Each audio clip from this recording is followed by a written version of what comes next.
The look on their faces was memorable. It's like they were being forced to eat grass.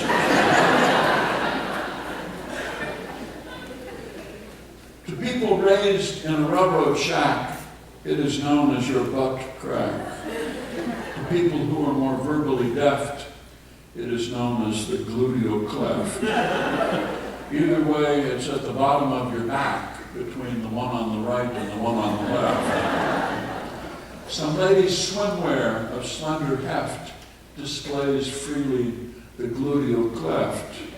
On this matter, my mind is shut. Don't walk around showing off your butt. Please desist, at least until I am deceased. Your gluteal cleft, I must insist, should be seen by your dermatologist when treating a rash or cyst, and nobody else. No daughter of mine wears thongs, that's the bottom line.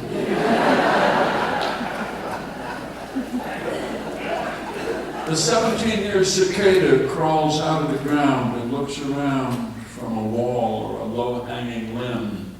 He looks for her and she discovers him. Courtship does not extend for months. Their only job is to have sex once. No long interlude of pleasant reminiscing about days gone by. Just buzz and whir and thank you, sir, and then you die. Cicada love does not involve poetry or song. Was it good for you? Thanks. So long.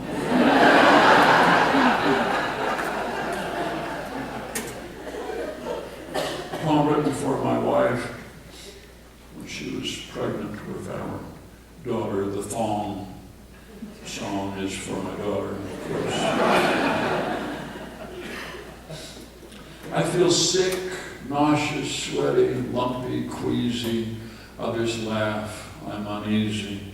Had a big lunch. I'm about to lose. I've got the first trimester blues. People stare at the little bulge, I know, and think, my, she's let herself go. I ought to be overjoyed with elation. I'm thinking about hemorrhoids and constipation. And I'm so tired I can barely hold a teacup. And I'm thinking, yep, I'm gonna throw up. Weird hormones flood my brain. I laugh, I cry, I feel insane. Men stare at me. I say, hi, mister. I'm not crazy, I'm in my first trimester. No pale blush of motherhood here, no bloom. My little belly has become someone's room. I feel fat, and I used to be elegant, slim.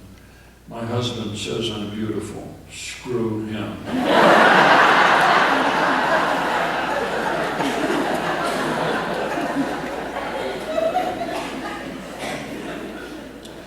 When Mozart was 3, he began to play the clavier. When he was 5, he began to compose.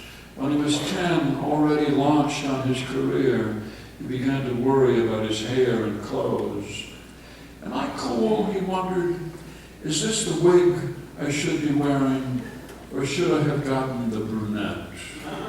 Are these knee breeches baggy? Why is everyone staring?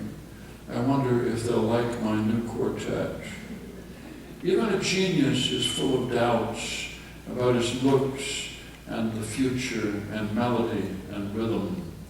And though the audience stands and claps and shouts bravo, he wonders if anyone would like to go have a drink with him. He and his wife Constanza were not so astute when it came to money, no, not them. So after he'd finished writing The Magic Flute, he had to get busy on the Requiem. He had to pay for their extravagances, so his work was never done. Serenades and German dances and the Piano Concerto No. 21. To pay for clothes and wine and gelati, and the expense of yet one more infant, he composed the Exultati Jubilati and the Jupiter Symphony. Had he and Mrs. Mozart avoided going in debt and been cautious and frugal, he might have written one small motet and maybe a concerto for bugle. Thank you, Mozart, for being so prolific. And by the way, your hair looks terrific. Why is it that in Rossini and Verdi, entertainment is such a rarity? Verdi's Aida goes on for hours. You need a double margarita and 2 whiskey sours and a double martini for Puccini. Rigoletto, by the time it's through and Gilles is in the bag, I wish I were too. Don Pasquale is not so jolly. Strauss's Ariadne is pure monotony. I've sat and yawned through Pelleas and Melisande, and Benjamin Britten wrote the most boring music ever written. And Mussorgsky was modest, of course, because his operas were not good enough, so they bore us. But Reine of the Nibelungs, with all of those goddesses, the braids and the bodices, if they had more feeble lungs, Brunhilde and her crowd wouldn't sing so loud, like someone's been flogging her, someone like Wagner.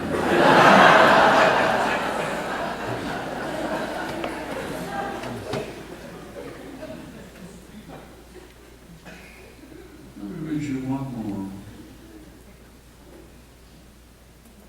There it is. I was looking for it.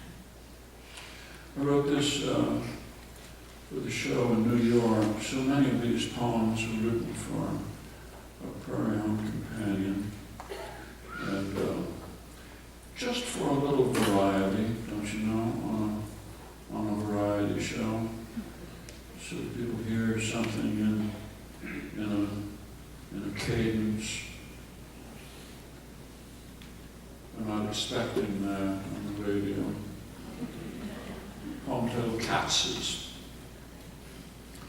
From Times Square, the F train takes you to the Lower East Side, to East Houston and Delancey, to be satisfied at Katz's Deli, the name in red letters, K-A-T-Z apostrophe S, a monument to fidelity in a maze of temporariness.